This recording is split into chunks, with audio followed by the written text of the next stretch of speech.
For this project, I'm going to use as inspiration a piece of key art that I did for Disney and Lululemon's collaboration. Uh, this was done with a bunch of different source assets. It's a composite. I used a background that I took apart and put back together, moved the characters around, added elements, and just really created this sort of fantasy world that the client wanted us to craft. So we're going to recreate this using these Adobe stock assets. I have this landscape that looks pretty much like the one I was working with in the original image before I, warped it and manipulated it. Um, I'm going to take it apart into a few different pieces and craft this world using this as the stage. Now I've got a sky plate that I like. I'm going to use this. And I've found on Adobe Stock some shots of people just jumping and frolicking about. That kind of fits the vibe of the original artwork. So that's my inspiration. These are my assets. I'm going to show you how to put this all together. So I went ahead and saved this stock art image with a new name. Now, one thing I really like to do is I copied the original file name and I want to name the base layer with that original file name because I don't know how many times I've done a full retouch on a file and needed to go back and find the source image that I used, maybe from a photo shoot or from stock.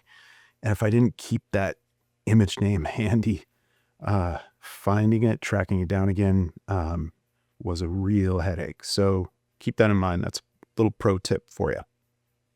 So starting to deconstruct this landscape, I want to break this into a couple different pieces. I know I want the foreground field as one piece. So with my marquee, I just drag a loose selection around it, and I'm going to Command J to pop that up to a new layer. And what I want to do now is right click and convert that to a smart object. That's going to allow me to edit it non-destructively and be able to tweak it later if I want to. The next thing that I want to get a hold of is the tree line. Now I'm going to outline that shape a little more closely. And I want to put that on its own layer. So I'm going to, once again, Command J just to duplicate that up. So if you have a selection on your image and you Command J, that's a duplicate. It's going to pop it up to a new layer. So see, now I have that separate. It's a smart object, and I can manipulate these two images independently. So last thing I want to bring in there is that sky plate. So I'm going to grab that and just drop it in. And move that below my two landscape layers. So now that I have those broken out, I'm going to start in with warping. I'm going to use my inspiration image here as reference. It looks like the landscape kind of starts at about a quarter of the way up the frame on the left and then a little over halfway on the right. So I'm going to use that as a rough guide. And Command T brings up transform. I'm just gonna, let's see, rotate to get that initial rough positioning. And then I'm just gonna go right into warp. You right click and it'll bring that up. And so now I'm just recreating that extreme curvature from that inspiration image.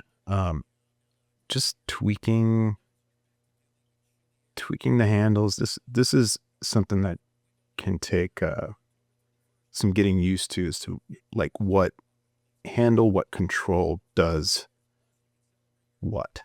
Yeah, I really like that. I'm going to hit OK. And see, since it's a smart object, I still have all of my warp editable. You wouldn't get that if you'd done that just on a pixel layer.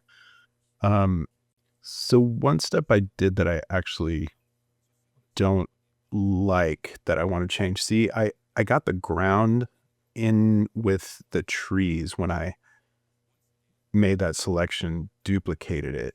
And you see how big the bounding box is.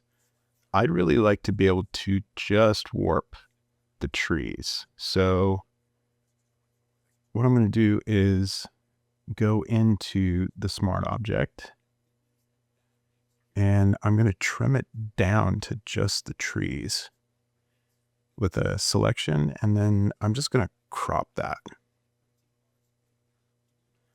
And great, I'm going to hit save now. It's probably going to jump because I changed the canvas size, but I hit save. It jumped a little bit. No big deal.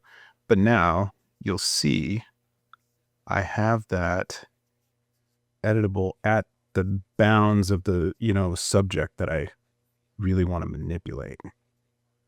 I'm just going to rotate that, get it rough into position. In my inspiration image, my reference, the trees were really close to the horizon line. And I think that really helps give a sense of more depth. So I'm going to bring them right down to the edge and really match that curvature. Yeah, I want them to be really close down there, and I'm going to straighten them up a little bit. It's really going to give that sense of like a swiftly tilting planet. It's disorienting, but like in a happy way.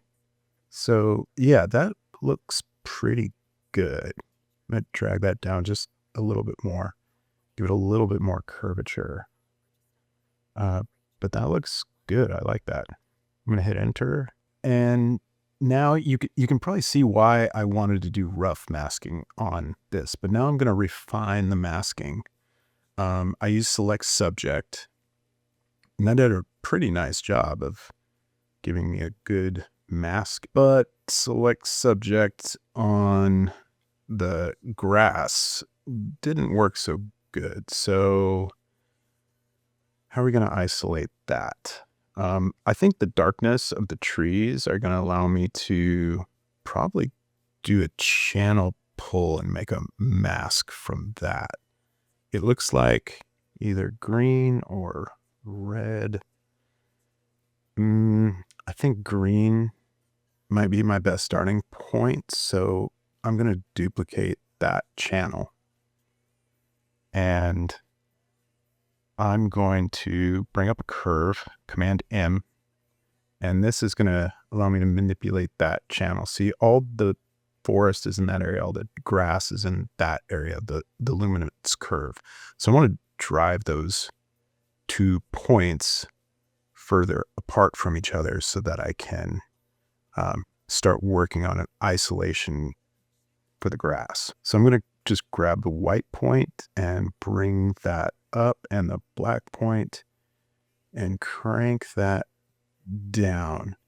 You don't want to go too far because when they start to get too close to each other, you see the tonal range of the two areas is much closer. So you'll start making the grass darker. And this is right where I stop because I don't want to make the next step of my job any harder. So click OK. That's a good place to stop. And I'm going to go over here and click the burn tool. Now, you might not know the burn tool for mask making, but so the settings are, it's set to shadows and exposure 50%. So it's only going to make dark stuff darker. So that really helps me not darken the grass anymore. It pretty much leaves the light stuff alone if it's set to shadow. And you can see it's just I'm just using a mouse here, so it's a little funky to control, but I'm just brushing and clicking all these areas and scrubbing over them. One thing that helps this tool perform really well is when you scrub back and forth, it kind of applies more darkening. So that's a pretty good separation for the dark, but now I want to go and use the dodge tool. See, this is set to highlights with the same 50%, and look at what this does. Now, people traditionally have used dodge and burn for, dodging and burning, and that's essentially what we're doing, but I never use these tools on, actual portraits or pixel layers on skin or anything like that, because it's destructive. I see them as purely as tools for making masks and refining masks. I essentially think of them as curves brushes. So I'm just going to drag a marquee around this area, just fill it with white, easy peasy. And that looks pretty good. I've still got a good edge. And that's really all I care about in this process, is preserving the edge of something, because that's the reality that I need. And the other selection tools were not giving me a good edge, so I use the photograph to make the edge. I'm just going to do the same thing with the area that I want to become black. And you see, since I dodged it away from the white, it gave me enough space to be able to draw a lasso without having to be super precise. Just a marquee to finish that selection. And I'm just going to fill that with black. Boom. There. Now that looks like a mask. And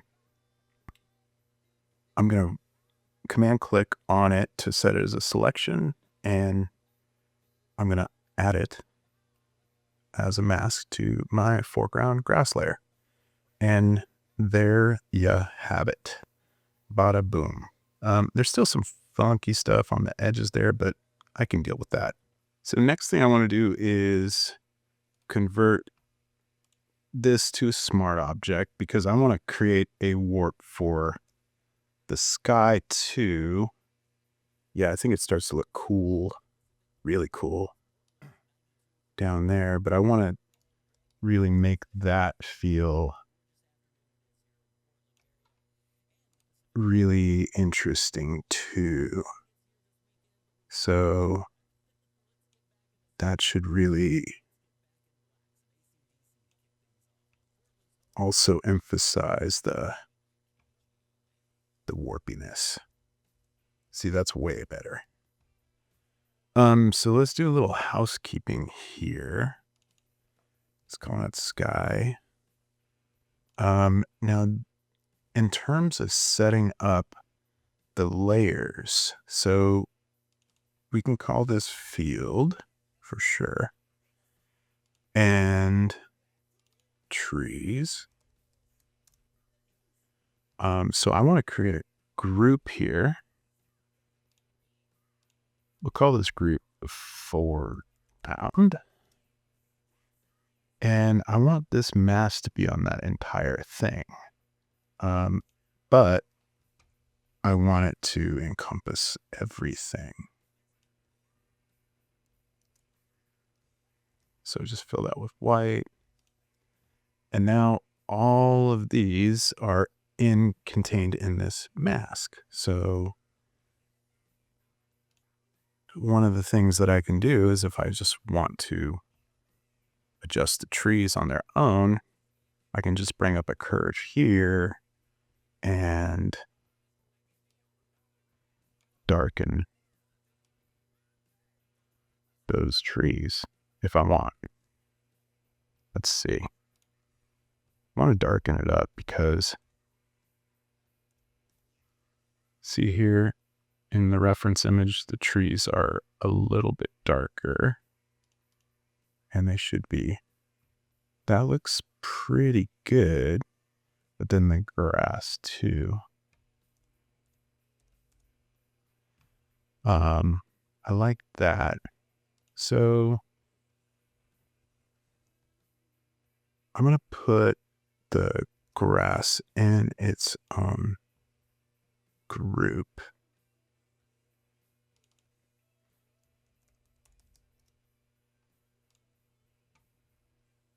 And I'm just going to duplicate that curve up there. So now that curve's only doing the grass. Let's see here. It's got more density to it, doesn't it?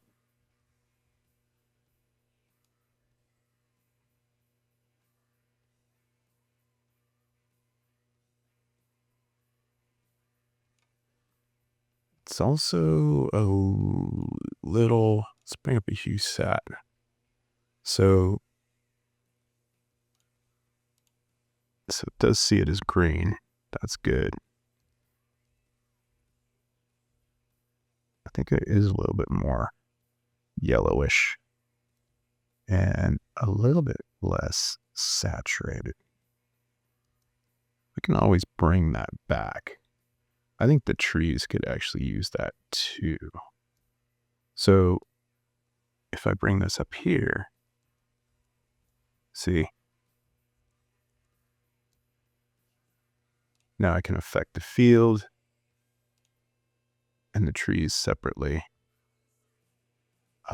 and do a global adjustment up here on top. So what I'm trying to do here is just get a base grade going. This is not the final color grade, but it at least puts me in the ballpark of what I'm going for. You know, it's really helpful to be able to see reference images and, you know, copy that stuff, make those decisions.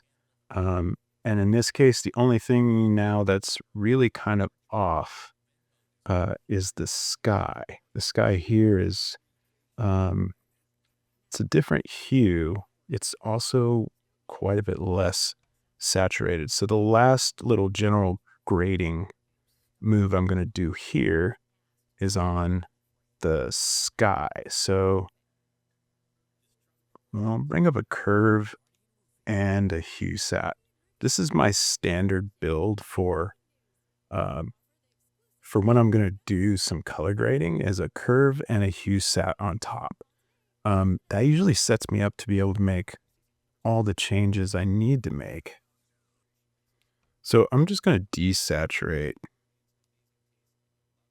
that whole sky. Maybe mess with the hue a little bit more. That's a little bit closer.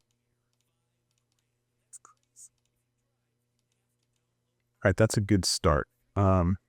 Right here, we've got a base color grade that's pretty close to what we're seeing in the other image. I can make little tweaks here and there, but this is looking pretty good. Let's see, I think a little less saturation on the field. Let's put that on top. On your first tank, let's go. We're at 35 cents per gallon bonus. So there you have it. We've gone from here to different world. Pretty cool. Well, I am about ready to start putting some of these characters into the scene. I'm going to start with our hero character. She's going to be front and center. And here's my workflow for bringing assets into a scene. We could just run select subject on this whole thing. And I could easily just do this. I'm intersecting the selection, get my move tool, boom, bring her in, and she's in there. But these are transparent pixels surrounding her. She's completely knocked out. So there's nothing outside of her. edge, basically. And I don't like that because when I'm masking, it's much more convenient to have something else around the subject in terms of pixel information for a number of reasons.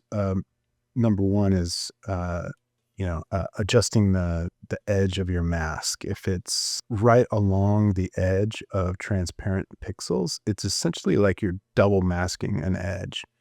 And that edge can only go one way. That's in, because there's nothing on the outside of it. And double masking anything in an image is always a no-no. So this is what I do. So I'm just going to draw a rectangular marquee around her.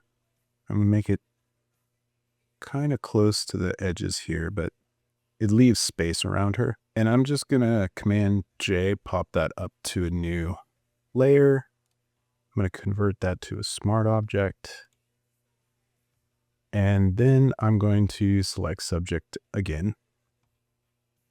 But check it out. Select subject got confused. When you take things out of their context, sometimes select subject does not perform well. So that's why I keep this layer. Run select subject on that again.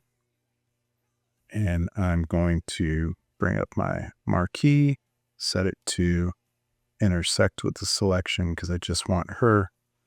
And now I'm going to mask that. So she's totally isolated on her own layer with her own mask. And I'm going to drag her into my work file. Cool. So I can position her in the scene and transform and scale her up quite a bit because I want her to be the number one of the entire scene. Hit enter and all right, looking good. So I want to start adding the other characters too, but I'm not happy with the way their outfits are looking. Like this is too casual and this ad is more for like casual athletic rather than casual streetwear. So I'm going to use some generative AI tricks to fix that. So select subject, and I don't want a tight selection like that. Gemini Nano Banana doesn't like being told so carefully what to do, but I do want to preserve the pose. So this is what I do. I'm just going to put my marquee up. Just going to keep just this selection. I don't want these other guys. I'm going to select, modify, and I'm going to expand that a lot by like 50. So there's this wide area around him. What that does is it gives Nano Banana the space to modify the pose just a bit, because I've noticed, especially with people, if you're changing or adding clothing, it really needs space to match the new clothing to the pose, and it changes the pose a bit to make it look natural, if that makes sense.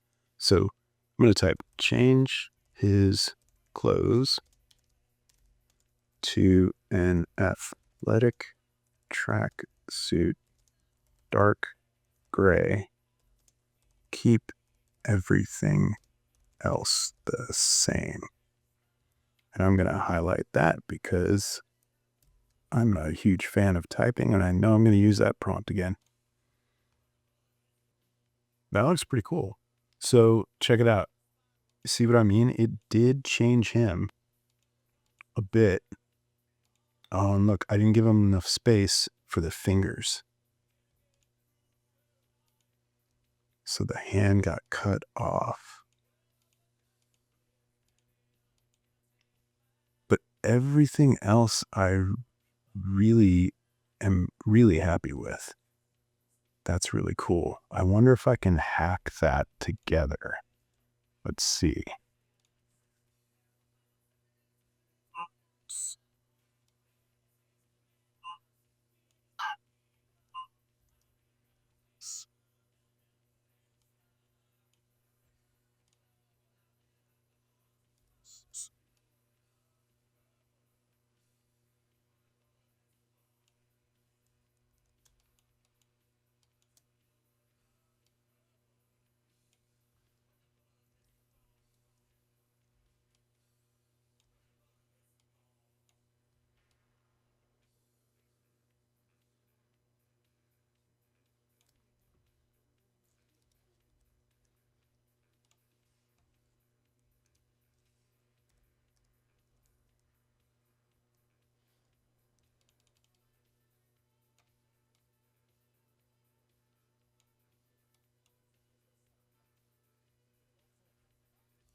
right, that looks pretty good.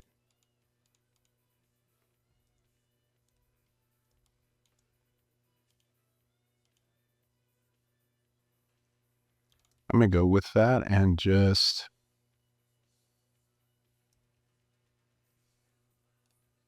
merge those layers down. Cool. And on to the next one.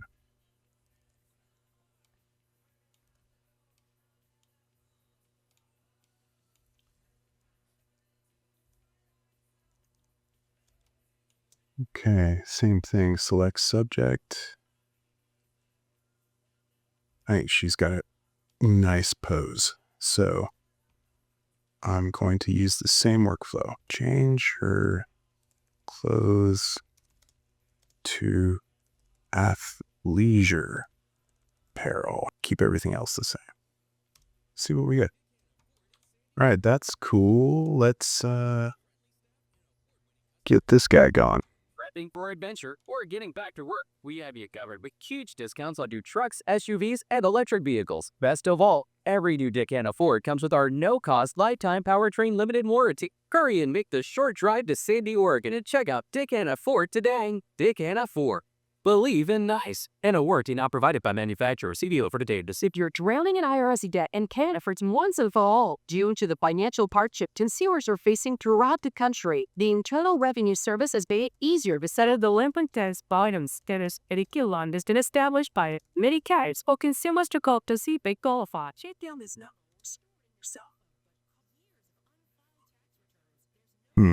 That was pretty weird. So I think that since his pose is so strange, like it doesn't know what to do with it. So I'm going to be a little bit looser and see if I can get a good result. That's 805 through 696.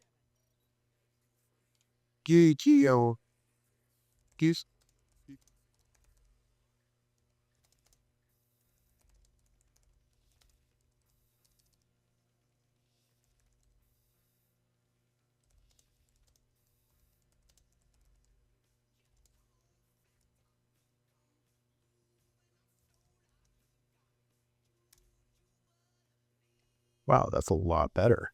So it needed a little bit more space to do its work. And it did a really good job of preserving everything else. So that's a good use case for when you need to give Nano Banana a little bit more space. So now I'm going to get these guys masked and out of here. So I duplicated the background and I want to just merge them all down into it so I can help select subject do its job really well. So using the same workflow.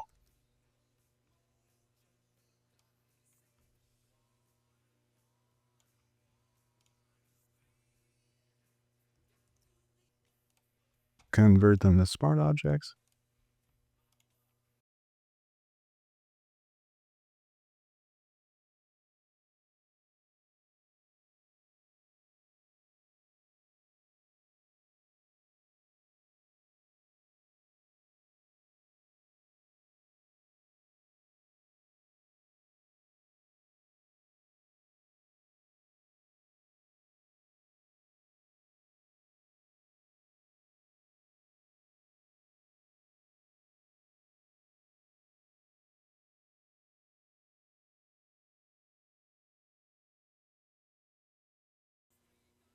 And now just select these two guys and drop them in.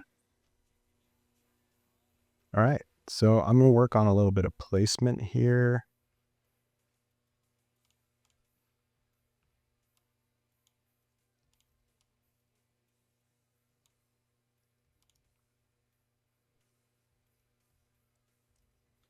Needs to be going the other direction. Let's flip him horizontally.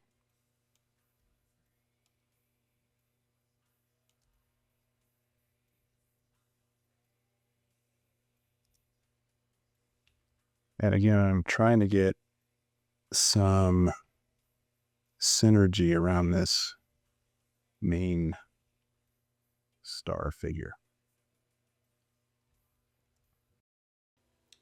And just scale her down a bit. And nice little rotation. Just, I want to reinforce that this curvature is happening. I think that does a good job. A little closer to the ground.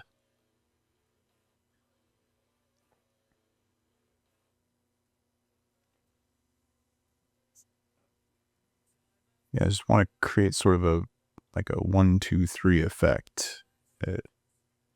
Sort of bringing the main character focus progressively forward. Okay, so I'm going to grab, I need to do the same for this layer. So just merge him down and do the same process. I'm going to duplicate him up and select subject. Oh, convert smart object first and select subject.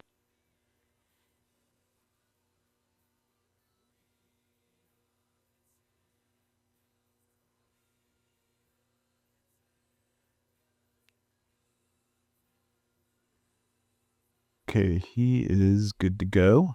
Going to drag him into the scene. Cool. So I have all 4 figures placed in the scene. I'm going to push him way back, a little further than the woman on the right. So everyone's on slightly a different plane. Yeah, maybe a little smaller. I don't know. It's pretty hard to judge, like, really where to set them in the plane. I'm just taking my best guess. And right now they're going to look pretty disjointed, but we're going to do some major integrations to get them to sit in there. The next phase I want to get into is some integration. These guys need to sit in the scene a little better. I'm going to move her just a bit. There we go. I'm just going to start off trying some harmonize because it can do some pretty incredible things. Okay, interesting.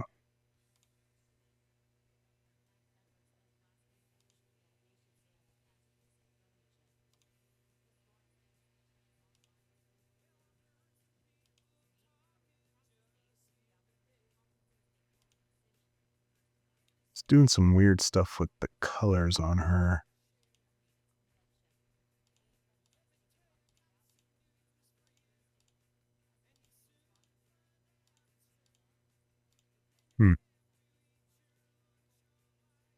But I like what it's doing for the direction of light. So I'm going to change this to luminosity.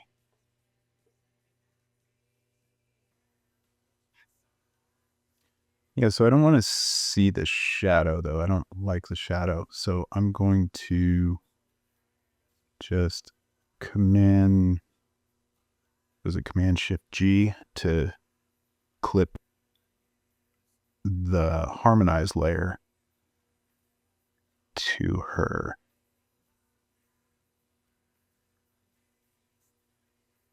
And yeah, I mean, it's helping her sit more in the space. Definitely. Let's keep moving. I'm going to put them, do a little housekeeping and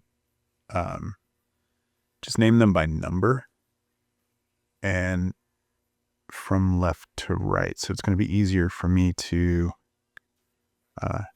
know who I'm selecting when.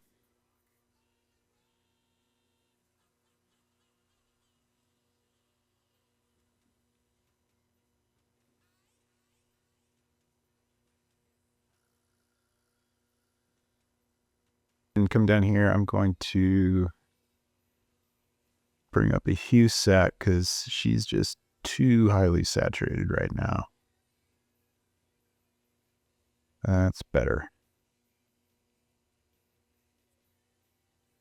And I'm going to rasterize that harmonized layer because harmonized layers, since they build out the entire canvas, they're really heavy in the file. They take up a lot of file size. So rasterize those when you get the one you like.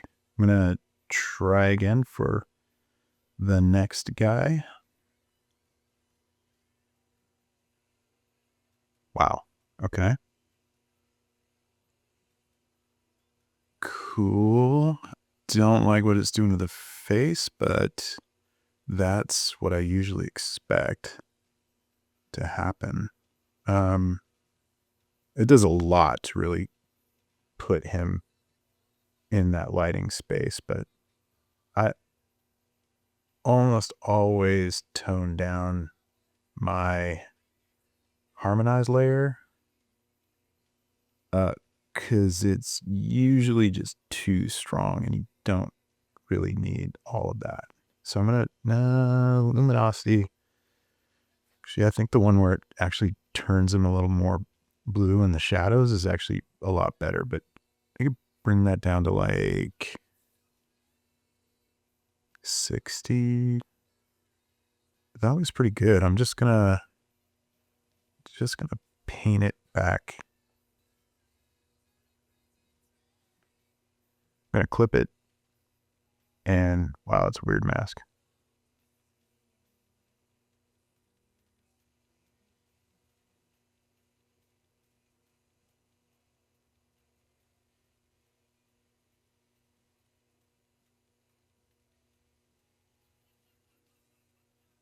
Yeah, I'm just gonna paint it out of the face a bit. It looks okay.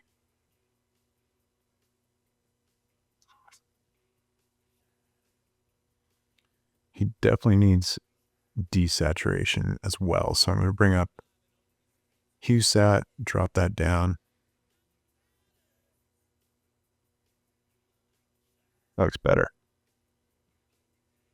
Shades. Days.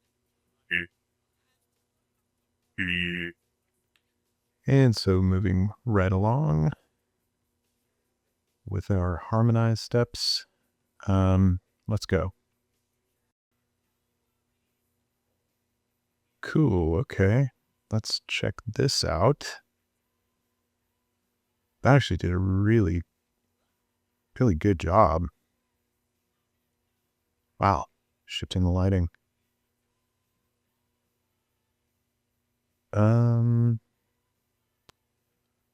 It's always a tricky decision.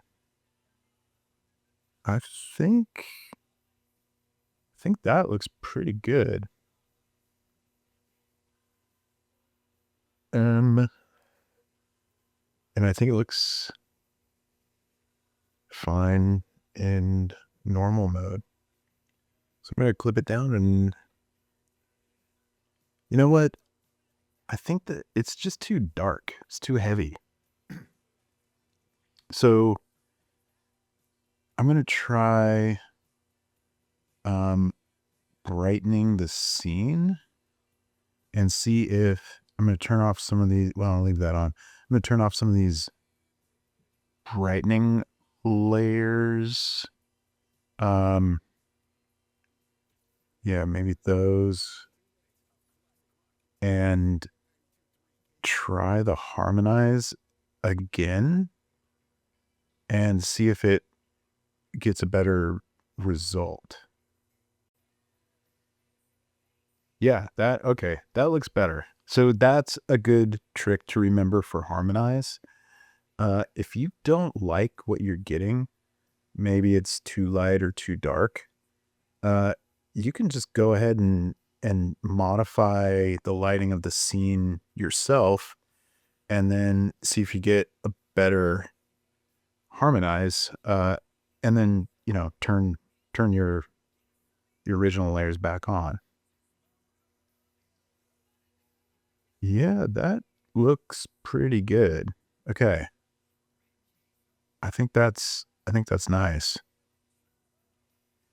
Yeah, that does a whole lot to bring her into the scene. Turn it down just a little bit. Yeah, that's a little better.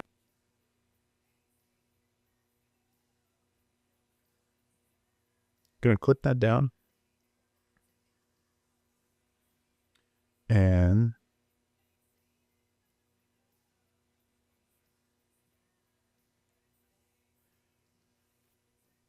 so I'm going to do the same for this other guy. I'm going to uh, turn off those adjustment layers again to get a brighter scene. And, uh, I don't know. Maybe I will do that for this guy too. Yeah, that's a better result. I think that's good. Um, yeah, that's nice.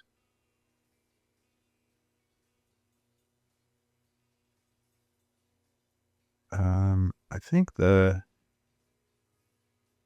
center one is good for me. I'm going to clip that down because I don't want to see the shadows, but uh, yeah, that's pretty nice.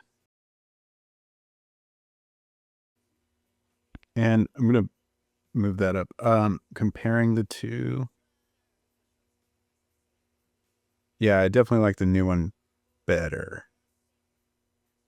I'm just going to paint it out of his face a little bit more so it's less distorted.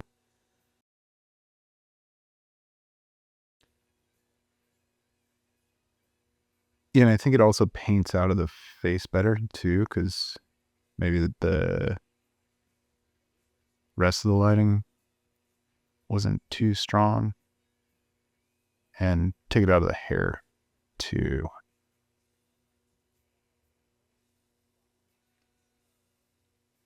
And yeah, his face needs to be darker, so I'm gonna bring up a curve and just darken that down. I just want the face though, so I'm just gonna brush that into the face, and yeah, I think that looks a lot better. It's just a touch. Darken it just a bit more. Yeah, it doesn't look so disjointed now. All right, so I can ditch that other harmonized layer. Good learning there. Bright in the background if you want brighter harmonization. So final guy over here, harmonize that. Looks pretty promising. Well,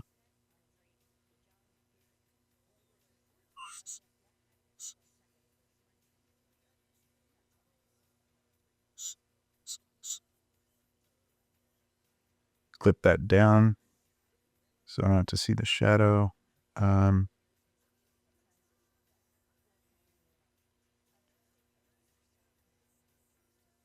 yeah, that looks pretty good.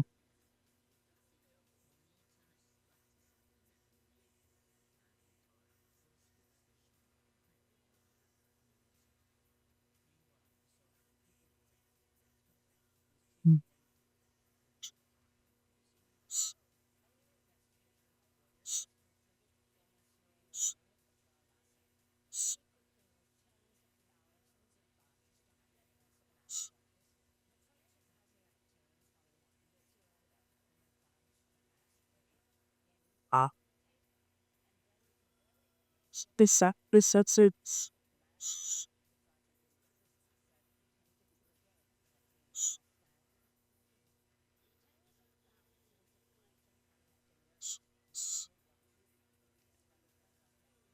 So I'm going to try a new harmonize on her too.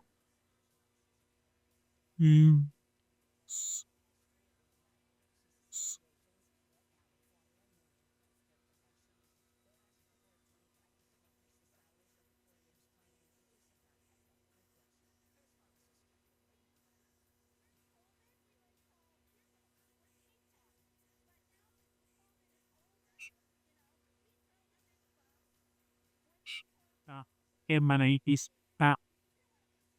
it's happy set c cd. And I think that first one is looking really nice. Once again, luminosity. Sound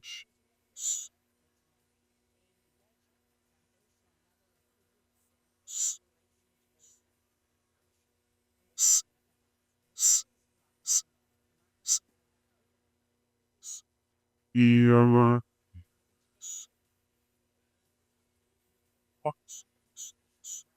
go sip so six us it six Yoska day day desire say this case that is a plastic terrorist of Jesus. So you know take it so let's do better please.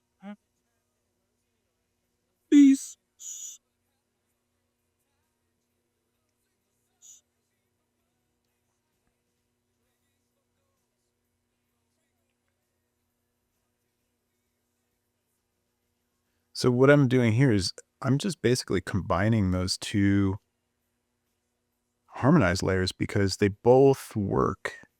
And so I just changed the opacity of them so they work together. So you can stack harmonized layers up. I'm just going to go through and do little housekeeping. Looking good.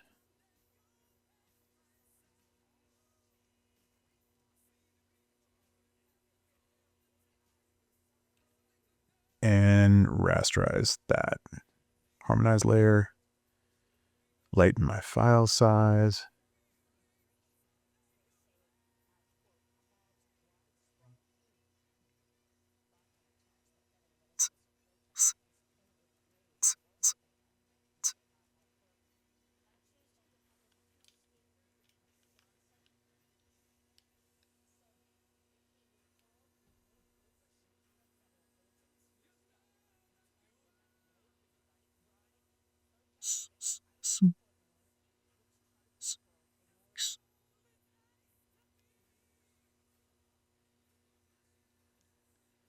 So I need to clean up this. So I'm going to move her up a little bit. And I want to scale her up a little bit too. It's not ideal with all that extra canvas around her, but just for a little tweak like that, it's fine.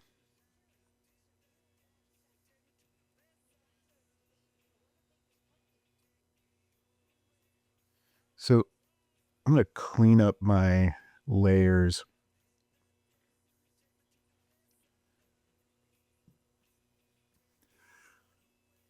And instead of having them all exposed on the canvas right there, I'm going to put them into individual layer groups. It's just good housekeeping. And we no longer need to have the layers clipped to each other. So I'm going to unclip those. It is the best words see you. What was Mr. So busy, so you me like no.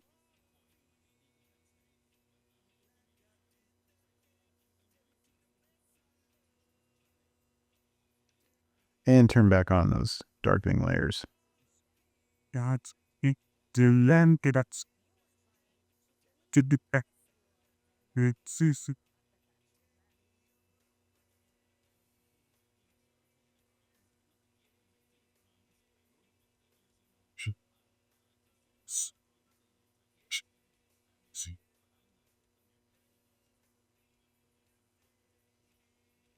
This guy's running just a little bit too bright.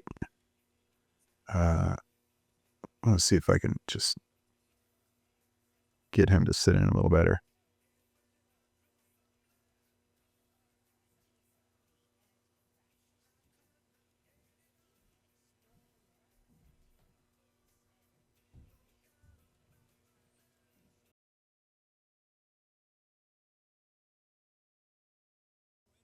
And just gonna position this guy a little bit better and good to go. So your first call is always 1-800-Lawn Tigers. They've been helping injured riders or families for over 20 years. You pay nothing until you win, and with Lawn Tigers, you never.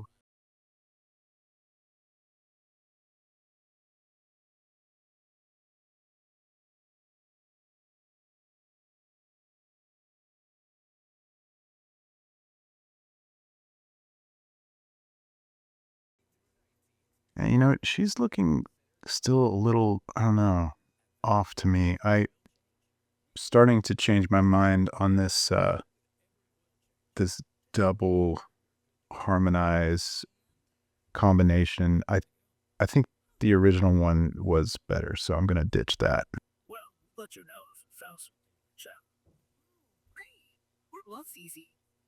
Faust instant electric.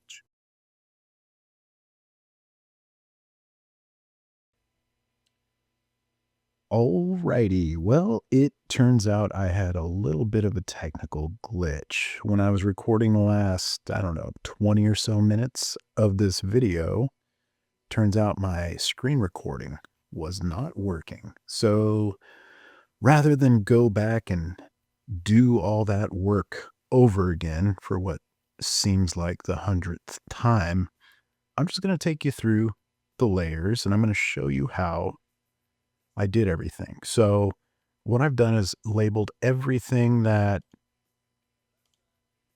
I hadn't done yet as seafoam.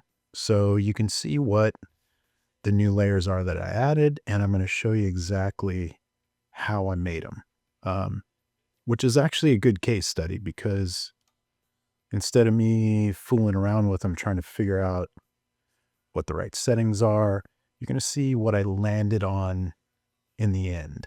What I started to do next was get into laying down the shadows for all these guys. So they look like this.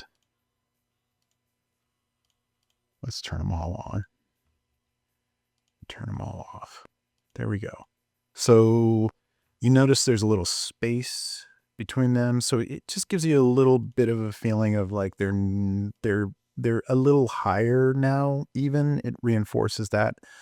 And I'm going to show you how I did that. So what I'm going to do is set a selection to the figure. Just basically, command click their mask. Then what I'm going to do is bring up a curve adjustment layer. And I'm just going to drop that white point down because I know that's going to darken it. And now what I'm going to do is Command T to transform the mask, because see, it took my selection and it made a mask. So I just use this because it's really nice that I'm starting with the shape of the thing that I'm trying to make a shadow of.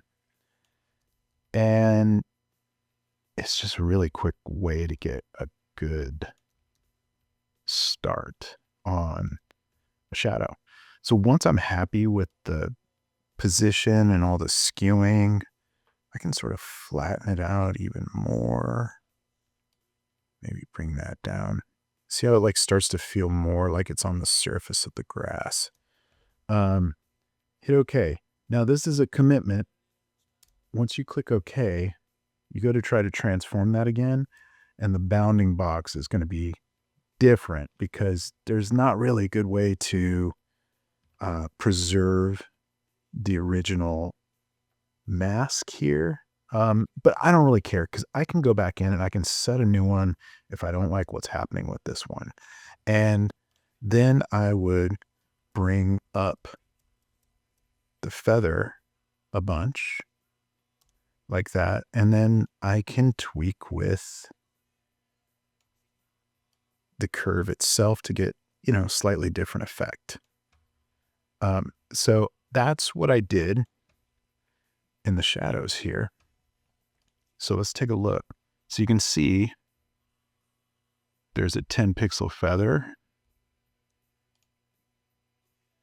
This one does not have a pixel feather because what I did was I baked that in. Let me give you an example of that. So for this one here, and I usually bake that in because I'm going to manipulate the mask itself, and I don't like having this dynamic feather when I'm messing with the mask, because it's weird. It's like doing this math dynamically on the mask, and I don't want it to be calculating that while I'm pushing pixels around. So that's why I would bake the mask in. I'm show you exactly how I do that. So I'm just going to duplicate this shadow temporarily so I can show you the technique. What I'm going to do is I'm going to set a selection, Command click to that, because what that does is it picks up that dynamic feather when I set a selection. I'm going to delete that layer mask, apply it again, and see now the dynamic feather's gone, but we still have a feathered mask. And so I could do stuff like take the smudge tool and I could change parts of it like that. But I also do really like the mixer brush for this type of stuff. It tends to work better than smudge. And that's what I did to this guy because I needed to move his feet down a little bit. And so I just sort of smudged them in the direction that I wanted them to be. Now it will degrade the mask. But since it's feathered like this, you don't really care.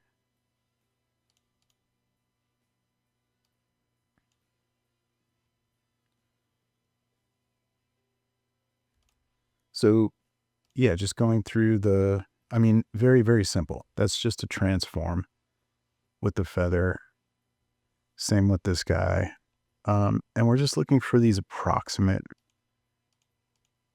locations of shadows. You can get away with a lot here. So one thing I then did was I applied a little bit of fall off to the mask, which I thought in the end looked a little bit more realistic. I felt like maybe a little bit more ambient light is coming in.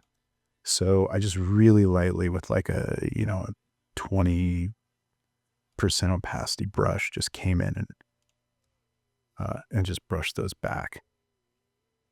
So the next thing I got into was some really cool balancing tricks with some of the figures in here. Let's start with this guy. So what I do is I love using this overlay balancer action. It's pretty esoteric, but what it does is it duplicates the pixels, inverts them, and then applies a Gaussian blur on overlay mode. So what I do first is I stamp everything up so that this action can run. Show you exactly how I do it right now. So select all those guys, hold down the 3 modifier keys, merge layers, that pops it onto a new layer, and then I'm going to run my overlay balancer action. Boom. So pretty cool effect, right? Look at that. So I always feel like this is just such a great tool because the body here feels just like a little, I don't know, the quality is a little thin. I don't really know how to describe it, but I always give this action a try. And I'm usually pretty happy with the results. So let me see the settings I use. Yeah, overlay at 100%. But I did ask out the face a little bit because I thought it was getting too hot in there. So that was just my example layer. We don't need that. So I just kept my stamped up layer in there. Once you're done with this, you can delete your stamped up layer if you want to. So applied that and then masked his face out with just a soft brush. I love how that works. So I went through and I ran that for everybody. First stamped up to a new layer, and then because the action doesn't perform on smart objects. It's always safer for me to just stamp up because I know like my action's not going to choke. So that one was kind of nice. So it creates an effect that like I just really can't get with curves. It's really nice. So yeah, I ran it on all of these guys. Yeah, it's kind of marginal on him, but I think it keeps them all consistent. And so then our main focus character, ran it on her, and that was like a really good result because once you run it, you realize the tights were too dark. And yeah, I think I just didn't like what it was doing to her face. That's what I'll sometimes just paint it out of, his faces. But it gives it a good balanced presence. It's one of those things, you know, it's like Frank's Red Hot sauce. You know, I kind of put this on everything. Next, I moved into doing a little more spatial integrative work on the background. So I'm just going to start with the field here. And so I wanted to create some distance. You know, and distance is always created by dark and light. So you can go either way. You can make it darker in the background, lighter in the front. But it's just one of those recipes, like the cool recedes and warm advances, which actually I got rid of in this file. I think I had showed that earlier. If not, just disregard. But this, I think, does a nice job of creating space. Flat, spatial, flat, spatial. I'm always thinking of that. This is that plus zoning sort of thing where I'm always like, what more could I get out of this zone? And I just knew like I can make that better. So that's what I do. Moving down, I wanted to do some more work to the tree. So one thing I also know is that things in the distance, they get a little hazy, like their shadows aren't quite so contrasty, or in some cases, maybe they are, but this is just a visual tool.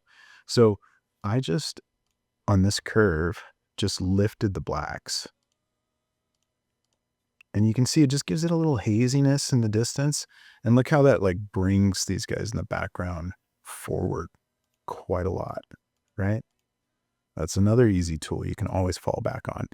And I know as things go further back in the distance, they get cooler. So I use selective color on the blacks and I'll cool them off a bit.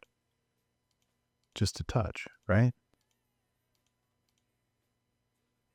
And then I felt like they were all still a little too saturated. So I just used my hue set and just globally reduced the saturation, which is nice because it kind of like, I don't know, kind of flattened it out a little bit too.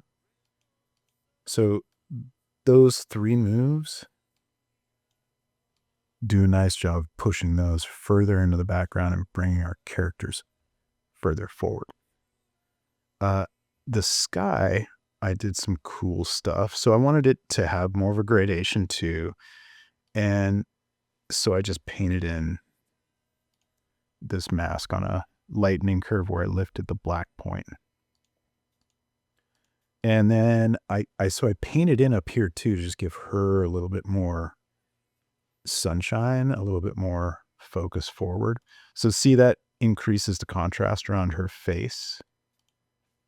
And since her skin is really kind of more of a saturated, deep,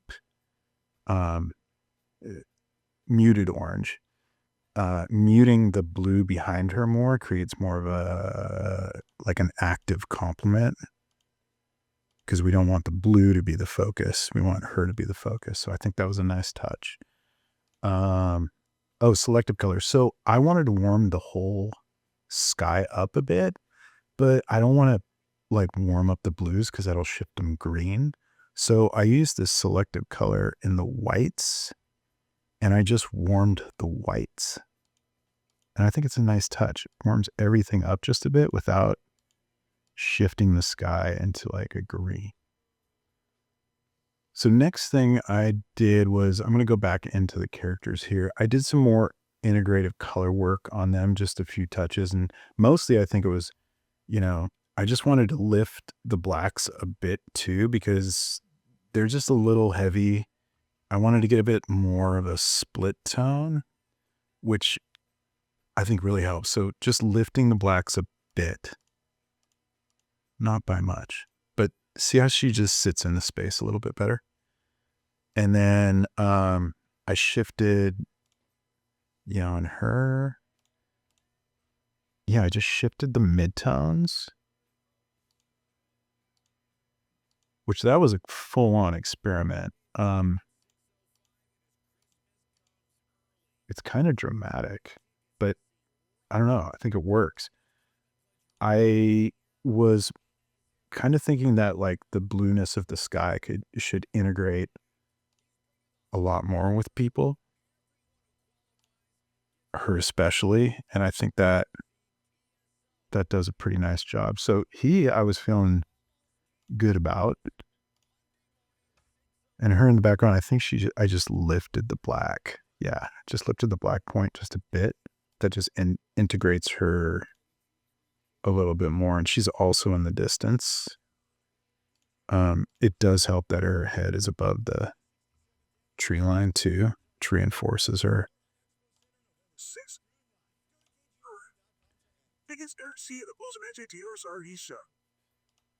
And so then I just set him back a little bit too with that lift. So I think overall this is good, but I know from experience that there's just still some more integration to do. And you're going to really like these steps because they are really powerful things that you can repeat every single time. So digital photography does have like a quality of like too much fidelity. And I like to reduce that, or at least like make it consistent across the board. And there's just this little trick that I use called a distress. So what I did was I stamped everything up to a new layer, and I made it a smart object. So I held down the modifier keys and did a merge visible, which is right here. Now merge everything up to this new layer, converted it to a smart object. So what I'm going to do is I'm going to first blur the entire image. I know that sounds crazy, but it works. So just by a bit, this Gaussian blur is just like 1.2. But you see what it did? It just softened everything a touch. And then what I'll do is I will run an unsharp mask on top of it. So I'm blurring and sharpening at the same time. So I came down on these values, 140 and 2.0. So just check out what it does to the image. It just gives it a compression quality that for an image that is meant to look illustrational, it's really a good unifying move because it sort of just crunches all the information together. The next thing I'm going to do is pretty exciting move. It's called Mega Halo. So this is an action that I've included. So what it does is it duplicates the entire image and sizes it down, runs a massive high pass, and then sizes it back up. That's why it creates mega halos. If you get this error, just click continue, and then you'll get the prompt to drag it back into the original file. So this is what it looks like. It ran a massive high pass filter, and it creates this crazy effect where it like adds massive crunch to the image. I pretty much never use this at full strength, but you can see what it does. So the one I created, I put it 50, and instead of overlay, I set it to soft light. So it's still creating those massive halos, but backing it off a bit. Just another really good integrative move. And my old favorite, the photo filter. I mean, it just works. Adjust to your taste. But what it does is it just sort of tints every single area of the image with a unifying hue. And I think that's a really important tool to remember. So what I have next is a vignette that is created using Camera Raw. So I've got an action for this here called ACR vignette. What it does is it creates a vignette using ACR, which is nice because you don't have to have a fully baked in vignette. You can actually go into the Camera Raw filter and you can go down to the vignette and you can adjust it and you can change the qualities of it. So it keeps it dynamic and it just creates a nice, even vignette that doesn't have any banding. And if you look at it smaller,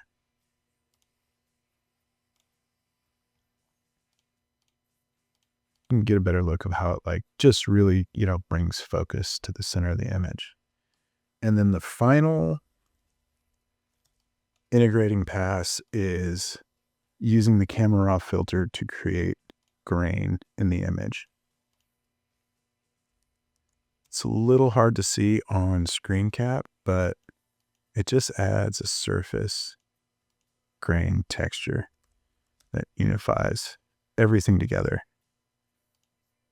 And the final integrative step really creates a unified visual field that really fits the character of what we were trying to do. And I'd say anytime you're trying to do a composite like this, where you bring in elements from a lot of different sources, if you can, just lean into the illustrational quality of it. And that is the complete build of Fantasy Fields. It's a lot of layers. It was a long path, but I'm really happy with the way this image turned out. And I hope you learned a lot of great tools that you can use in your own work.